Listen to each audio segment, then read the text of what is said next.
Beritakan kabar baik tentang anaknya yang menurut daging diperanakan dari keturunan Daud, dan menurut Roh kekudusan dinyatakan oleh kebangkitannya dari antara orang mati, bahwa ia adalah anak Allah yang berkuasa, Yesus Kristus Tuhan kita.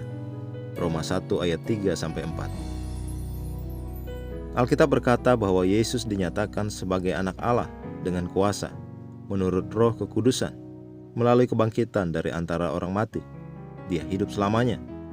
Hal lain yang begitu indah untuk diperhatikan adalah arti sebenarnya dari ungkapan anak Tuhan. Itu berarti Tuhan dalam bentuk manusia. Dan itulah mengapa orang-orang Yahudi menyalibkan dia, karena menurut hukum mereka, Yesus menyamakan dirinya dengan Allah ketika dia berkata bahwa dia adalah anak Allah. Tetapi dia sendiri adalah Tuhan. Itulah yang ditunjukkan oleh Alkitab.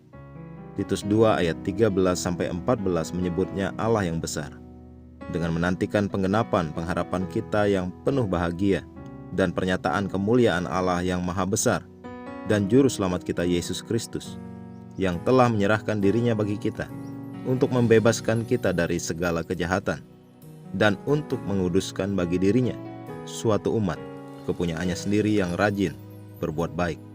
Titus 2 ayat 13-14. Inilah Yesus yang saya ceritakan.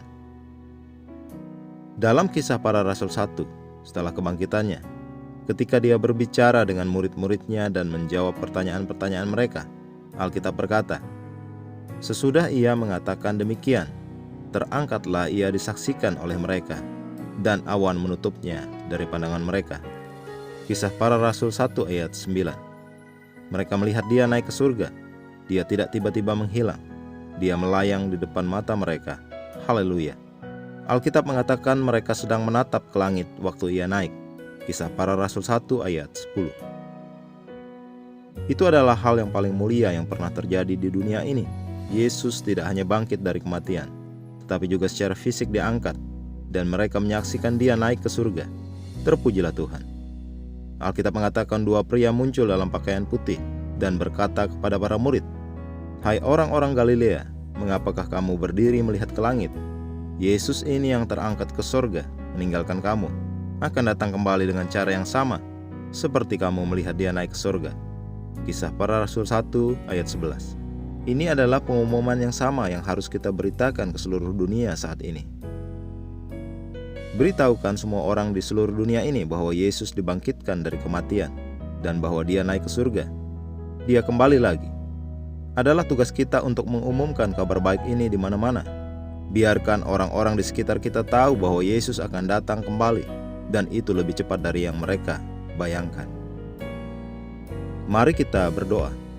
Aku berani dan bersemangat dalam hasratku untuk memberitakan Injil kepada semua orang di sekitarku, karena aku adalah pembawa kemuliaan dan kebenaran Tuhan di dunia, penyalur kemurahan dan kasih karunia-Nya. Aku berdoa sekarang agar kebenaran dicurahkan ke atas bangsa-bangsa hari ini, menghasilkan limpahan jiwa-jiwa yang masuk ke dalam kerajaan. Dalam nama Yesus. Amin.